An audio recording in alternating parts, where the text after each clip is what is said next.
Hello दोस्तों, कैसे हैं आप सब। मैं प्रियांशु शाह एक बार फिर से आपका हमारे इस चैनल पर स्वागत करता हूं। देखिए, आज का हमारा टॉपिक है स्टीरियो आइसोमेरिज्म, जिसको हिंदी में बोलते हैं त्रिविम समवेत। हमने स्टार्टिंग में देखा था कि स्ट्रक्चरल आइसोमेरिज्म यानी कि संरचनात्मक समावेयता किसे कहते हैं, और उसके 5 पार्ट भी देखे थे। श्रृंखला समावेयता, स्थिर समावेयता, क्रियात्मक समावेयता, मध्यावेयता और चलावेयता। तो आज उसी के क्रम में हम देखते हैं त्रिविम समावेयता। तो उससे पहले आप वीडियोस को लाइक करें, हमारे चैनल को सब्सक्राइब करें, और आप आपके सजेशन मुझे कमेंट बॉक्स में बता सकते हैं, जिससे से मैं और अधिक वीडियो बना सकूं। तो चलिए स्टार्ट करते हैं आज का टॉपिक स्टीरियो आइसोमेरिज्म यानी कि त्रिविम समावेयता। देखिए दोस्तों, नाम से ही फेमस है, त्रिविम यानी कि 3D, त्रिविम यानी कि 3D, और आइसोमेरिज्म में 3D की बात करते हैं अपन स्पेस में यानी कि अंतरिक्ष में। तो इसके अंदर क्या होता है कि जो इसमें समूह होते हैं, परमाणु होते हैं, ठीक है ना। जो परमाणु होते हैं यानी कि एटम, परमाणु यानी कि एटम या उसके साथ कोई जुड़ा हुआ ग्रुप, ये सब क्या करते हैं स्पेस में डिफरेंट डिफरेंट पोजीशन यानी कि स्थान ग्रहण करते हैं। मतलब वैसे जिनके परमाणु सूत्र समान, अणु सूत्र समान, लेकिन स्पेस के अंदर उनकी पोजीशन क्या हो, अलग अलग हो, 3D के अंदर क्या हो, अलग अलग हो। तो ऐसी समावेयता किसके अंदर आएगी, अपने त्रिविम आइसोमेरिज्म के अंदर, यानी कि स्टीरियो आइसोमेरिज्म के अंदर वो कैलकुलेट होगी। जैसा कि आपको बताया था, ये 2 प्रकार की होती है, ज्यामितीय समावेयता, प्रकाशीय समावेयता, और कभी कभी छोटा सा अगर देख लेते हैं गुणन समावेयता के बारे में। तो ये उस टाइप का है। तो चलिए स्टार्ट करते हैं। आज हम इसका फर्स्ट जो है ज्यामितीय समावेयता, ज्योमेट्री आइसोमेरिज्म, बहुत ही सिंपल है, ध्यान से देखना, कुछ नहीं, बहुत ही सिंपल सा टॉपिक है, ठीक है। ठीक है दोस्तों, तो अब अपन चलते हैं ज्योमेट्रिकल आइसोमेरिज्म यानी कि ज्यामितीय समावेयता। देखिए बहुत ही सिंपल है। यदि किसी यौगिक में, ठीक है, C single bond C group हो, मतलब कोई कंपाउंड में एकल बंध द्वारा जुड़ा हुआ दोनों कार्बन, ठीक है ना, तो उसमें क्या होते हैं, जो वैलेंसी फ्री होती है, तो ये 3 वैलेंसी फ्री। तो जब किसी यौगिक में एकल बंध द्वारा जुड़ा हुआ होता है तो उसमें मुक्त गुणन होता है। क्या होता है, मुक्त गुणन, यानी कि फ्री रोटेशन, जिसको अपन बोलते हैं फ्री रोटेशन होता है। बहुत इजी सा है। जब एकल बॉन्ड के साथ जुड़ा हुआ होता है, सिंगल बॉन्ड के साथ जुड़ा हुआ होता है, तो उसमें मुक्त गुणन होता है, यानी कि फ्री रोटेशन। एकदम सिंपल सा, जैसे देखना ये, मान लो सिंगल बॉन्ड है तो इसके थ्रू ही में ये एक्सिस डाल रहे, ठीक है। इस एक्सिस को अगर अपन रोटेट करेंगे तो ये रोटेट करता हुआ कहाँ आ जाएगा, वापस बाहर की तरफ। तो आसानी से क्या कर सकता है, ये गुणन कर सकता है। कब, जब सिंगल बॉन्ड के साथ जुड़ा हुआ, मतलब कार्बन और कार्बन के बीच में क्या हो, सिंगल बॉन्ड हो, एकल बॉन्ड हो। लेकिन जब यह यौगिक के अंदर, सुनना, जब किसी यौगिक के अंदर C double bond C group present हो, ठीक है, जब किसी यौगिक के अंदर सी डबल बॉन्ड सी यानी कि ट्रिपल ग्रुप पे प्रेजेंट हो, डबल बॉन्ड वाला प्रेजेंट हो, तो अब यहाँ पर कोई वैलेंसी रखते हैं, बाकी की 2 वैलेंसी, तो इसमें मुक्त गुणन नहीं हो पाता, तो इसमें मुक्त गुणन नहीं हो पाता, और उसको अपन बोलते हैं अवरुद्ध गुणन। क्या बोलते हैं, अवरुद्ध गुणन। बहुत ही सिंपल सा है, क्या बोलते हैं इसको, अवरुद्ध गुणन, और इंग्लिश में बोलते हैं रेसिप गुणन, यानी कि रोटेशन, ठीक है। बहुत ही सिंपल सा है, RESTIC।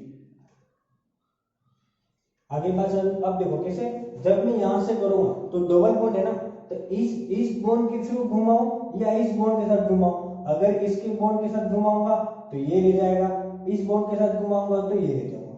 आई बात समझ में। तो क्या होता है कि जब भी सी डबल बॉन्ड सी जुड़ा हुआ होता है तो उसके अंदर मुक्त गुणन नहीं हो पाता, और वह क्या कहलाता है, अवरुद्ध गुणन। बहुत सिंपल सा है, कोई करने की जरूरत नहीं है। अगली बात समझ में, ठीक है। अब यदि इस कार्बन पर देखना, यदि इन दोनों कार्बन पर कोई डिफरेंट ग्रुप प्रेजेंट हो, ठीक है, दोनों कार्बन पर डिफरेंट ग्रुप प्रेजेंट हो, तो ये विभिन्न प्रकार की अलग अलग टाइप की क्या करते हैं, स्ट्रक्चर को शो करते हैं, और वही स्ट्रक्चर एक दूसरे के क्या कहलाते हैं, आइसोमर्स। अपन देखेंगे आगे कैसे बात करते, देखना बहुत ही सिंपल सा है, दो प्रकार के आइसोमर्स शो करेंगे। ये तो गुणन आपको समझ में आ गया, रोटेशन कौन सा होता है, जब सी सिंगल बॉन्ड सी के साथ जुड़ा हुआ हो तो मुक्त गुणन यानी कि फ्री रोटेशन, और जब डबल बॉन्ड के साथ जुड़ा हुआ हो तो रेसिप्रोकेट रोटेशन। आगे बात, अब कहा था कि देखना इस सी डबल बॉन्ड सी के दोनों तरफ जो वैलेंसी है वो डिफरेंट है, तो वो अलग अलग टाइप के क्या करते हैं, स्ट्रक्चर शो करते हैं, और वही स्ट्रक्चर एक दूसरे के क्या कहलाते हैं, आइसोमर्स यानी कि समावयवी। आगे बात समझ में, देखना बहुत ही सिंपल सा है, अपन दो अलग अलग तरीके से ले लेते हैं, फिर मैं आपको बता दूंगा कि कैसे। देखना बात करते हैं सी डबल बॉन्ड सी, अब यहाँ पर दोनों वैलेंसी क्या है, डिफरेंट ग्रुप जुड़े हुए क्या है, अलग अलग। जैसे यहाँ पे मैं ले लेता हूँ Cl, यहाँ पे ले लिया मैंने Cl, यहाँ ले लिया मैंने Br, और यहाँ ले लिया मैंने Br। आगे पास समझ में, याद रखने की दोनों ठीक है, बहुत सिंपल से हम देखेंगे आगे, ठीक है। देखना, और एक लिए यहाँ पर, ठीक है, यहाँ पर Cl, यहाँ पर Br, सॉरी यहाँ पर Cl, यहाँ पर Br, और यहाँ पर Br। इसको मैं दो अलग अलग पार्ट में करता हूँ, बहुत ही सिंपल बना करके देखना। तो ये यूं कहता है, जब समान ग्रुप समान दिशा में, देखना क्या है, जब समान ग्रुप बंध के अक्ष के एक ही ओर, देखना याद रखने की ट्रिक आपकी बुक्स की ट्रिक है, तो जो दो ग्रुप जुड़े हुए हैं वो इस बॉन्ड के एक ही एक्सिस की तरफ है। कहने का मतलब ये दो समान ग्रुप समान दिशा में प्रेजेंट होते हैं, तो इसको बोलते हैं शीर्ष, यानी कि हिंदी में जिसको बोलते हैं अपन समकक्ष। बहुत ही सिंपल सा है। और जब दो समान ग्रुप विपरीत दिशा में हो, विपरीत तल में उपस्थित हो, तो वो क्या कहलाता है, आपका विपक्ष, जिसको इंग्लिश में बोलते हैं अपन ट्रांस। तो याद रखने की ट्रिक आपको बता देते, देखना कैसे। आगे बात समझिए, जब दो समान ग्रुप एक ही अक्ष के समान दिशा में, ये एक्सिस आपने वही ली, इस एक्सिस के समान दिशा में उपस्थित हो तो वो कहलाता है शीर्ष, और जब समान ग्रुप विपरीत दिशा में उपस्थित हो तो वो कहलाता है ट्रांस। तो याद रखिए, देखना बहुत सिंपल सा है, ठीक है। देखना same group same side different C, different C का मतलब है carbon, same group same side different C, यहां पर अपन लिख सकते हैं same group opposite side, same group opposite side different C, यानी कि कार्बन।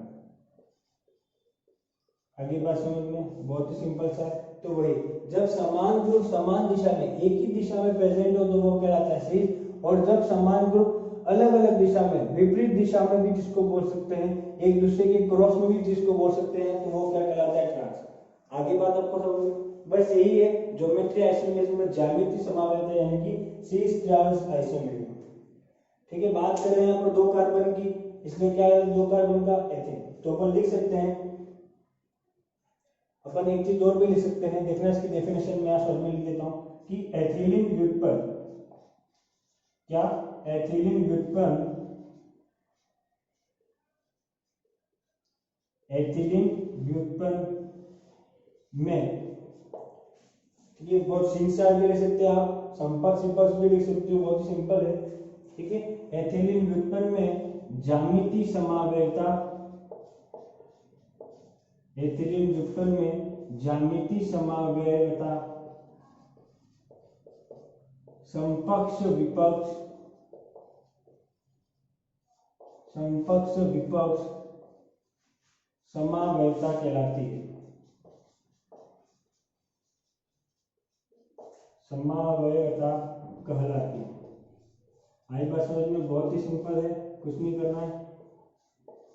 यानी कि जो सिस ट्रांस आइसोमेरिज्म है उसी को अपन क्या बोलते हैं, ज्योमेट्रिकल आइसोमेरिज्म। आगे बात समझ में, बहुत ही सिंपल है। या तो आप ज्योमेट्री आइसोमेरिज्म भी बोल सकते हो, या उसको आप क्या सिस ट्रांस आइसोमेरिज्म भी बोल सकते हो। सिस ट्रांस आइसोमेरिज्म बहुत ही सिंपल है। तो बस एक ही चीज ध्यान रखनी है कि अगर सेम ग्रुप सेम साइड में प्रेजेंट हो तो वो कहलाएगा सिस, हिंदी में जिसको बोलते हैं समकक्ष, या सेम ग्रुप ऑपोजिट डायरेक्शन में प्रेजेंट हो तो वो क्या कहलाएगा आपका ट्रांस। आगे बात देखिए, ये तो आपको से है, आपको कहीं बहुत सारे पेपर में ऐसे भी लिखा हुआ मिल सकता है, देखना मैं किससे बता देता हूँ। खाली वो कुछ नहीं कर रहा है, सिर्फ क्वेश्चन को थोड़ा सा घुमा दे रहा है कंपाउंड को, बाकी पूरा सेम ही। देखना किसे मैं लिख देता हूँ यहाँ पर, ठीक है। वो एग्जाम में आपको ऐसे दे सकता है, ठीक है। ये बहुत सिंपल सा है, और एक दे देगा आपको ऐसे। कुछ नहीं करना है, दोनों एक ही चीज लिखी हुई है, देखना है कुछ नहीं, वही है। अब मैं इसको थोड़ा सा घुमा के ऐसे कर देता हूँ, देखना कैसे। ये मॉलिक्यूल कैसे था, ऐसा सीधा, तो अपन इसको घुमा के से टेढ़ा कर देंगे, ठीक है। जैसे घुमाए तो ये कार्बन इधर की तरफ, ये कार्बन इधर की तरफ, बीच में दोनों डबल बॉन्ड, ठीक है। ये कार्बन के इधर नीचे क्या था, Cl, तो यहाँ पे भी क्या आ जाएगा Cl। फिर इस कार्बन के ऊपर Br, तो ये Br, सेम चीज। और यहाँ पर भी ये वैसे है, जब इसको यूं था यूं घुमाएंगे तो C डबल बॉन्ड C, ये Cl इधर की तरफ, ये Br इधर की तरफ, ये Cl ऊपर की तरफ और ये Br ऊपर की तरफ, दोनों सेम तो है। या वैसे लिख के दे या ऐसे लिख के दे, कोई बात नहीं, दोनों सेम ही है। तो वही समान ग्रुप समान दिशा में, इसलिए क्या हो जाएगा ये सिस, और सेम ग्रुप ऑपोजिट डायरेक्शन में, इसलिए क्या हो जाएगा ये ट्रांस। आगे बात समझ में, बहुत इजी है। तो सिस ट्रांस आइसोमेरिज्म जिसको बोलते हैं अपन समकक्ष विपक्ष समागम, ठीक है। और अपन आगे और भी करते हैं, आपको बहुत सारे नाम भी दे देगा और बताएगा कैसे, ठीक है। तो ये हो गया एग्जांपल, अपन एग्जांपल करते हैं कुछ और, ठीक है। यहाँ बहुत ही सिंपल सा है, आपको बता रहा हूं मैं, ठीक है। देखो कैसे लिखना है, कैसे भी लिख सकते हैं। सी डबल बॉन्ड सी, इधर हाइड्रोजन इधर हाइड्रोजन, ये COOH और इधर COOH, बहुत ही सिंपल सा है। वही इसका उल्टा, C डबल बॉन्ड C, यहाँ पर COOH, इधर COOH, इधर H और इधर H, बहुत ही सिंपल सा है, कुछ नहीं करना। देखिए नाम कभी कभी हो सकता है, इसका नाम है मेलेइक अम्ल, क्या, मेलेइक अम्ल, मेलेइक एसिड, बहुत ही सिंपल सा है। और इसका नाम है फ्यूमेरिक एसिड, क्या, फ्यूमेरिक अम्ल यानी कि फ्यूमेरिक एसिड, हिंदी में भी फ्यूमेरिक और इंग्लिश में भी फ्यूमेरिक। नेक्स्ट एग्जांपल, ठीक है। तो वही चीज, जब सेम ग्रुप सेम डायरेक्शन में प्रेजेंट है तो क्या हो जाएगा ये सिस, और जब सेम ग्रुप ऑपोजिट डायरेक्शन में प्रेजेंट है तो क्या हो जाएगा ये ट्रांस। हिंदी में जिसको बोलते हैं अपन विपक्ष, यानी कि ऑपोजिट डायरेक्शन में, वी यानी कि विपरीत, और ये क्या आ जाएगा समपक्ष, स यानी कि समान। तो समान यानी कि समपक्ष, विपरीत यानी कि विपक्ष, बहुत ही सिंपल सा है। बहुत सारे एग्जांपल ऐसे आप कर सकते हो। बस एक ही चीज आपको ध्यान रखनी है कि समान ग्रुप समान दिशा में प्रेजेंट हो तो, समान ग्रुप समान दिशा में प्रेजेंट तो वो कहलाएगा आपका सिस, और समान ग्रुप ऑपोजिट डायरेक्शन में प्रेजेंट हो तो वो क्या कहलाएगा आपका ट्रांस, ठीक है। तो ये बात करते हैं विपक्ष में रोटेशनल के कारण, बहुत ही सिंपल सा है, ठीक है। एक और देख लीजिए, बहुत ही इंपॉर्टेंट बात पूछता है स्टील बीम के बारे में, बहुत ही सिंपल सा है। नेक्स्ट एग्जांपल इंपॉर्टेंट है, स्टील बीम। नाम तो खाली स्टील बीम नहीं देता है, और खाली इसको बार बार देखना पड़ेगा। C डबल बॉन्ड C, इधर H इधर H, यहाँ पर COOH की जगह आ जाएगा C6H5। आगे बस C6H5, बहुत ही सिंपल। और ये क्या आ जाएगा एक दूसरे के उल्टा, C6H5, C double bond C, यहाँ पर H यहाँ पर H और C6H5, दोनों का नाम स्टील विल है, लेकिन इसको बोलते हैं अपन शीश स्टील विल, शीश स्टील विल, और इसको अपन बोलते हैं ट्रांस स्टील विल। तो बस एक ही चीज याद रखनी है आपको कि समान ग्रुप समान दिशा में ऑपोजिट हो तो वो क्या कहलाता है शीश, समान ग्रुप ऑपोजिट डायरेक्शन में प्रेजेंट हो तो वो क्या कहलाता है ट्रांस। बहुत ही सिंपल सी चीजें और कुछ इसमें प्रॉब्लम की बात नहीं। ठीक है, फिर से लिख देता हूं, सेम ग्रुप सेम डायरेक्शन में, सेम ग्रुप सेम डायरेक्शन, तो क्या हो जाएगा आपका शीश। Same group opposite direction, same group opposite direction, तो ये क्या कहलाएगा आपका ट्रांस। आगे बात समझने, बहुत ही सिंपल सा है, इसलिए इसमें कुछ ज्यादा प्रॉब्लम नहीं है। ठीक है, तो आप भी ट्राई करते रहिएगा। चलिए मैं आपको कुछ होमवर्क देता हूं, तो उसके लिए आपको बताना है कि कौन सा क्या है।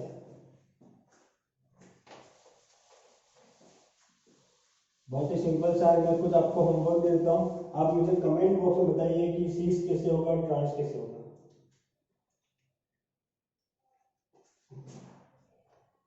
1 2 डाइब्रोमोएथेन,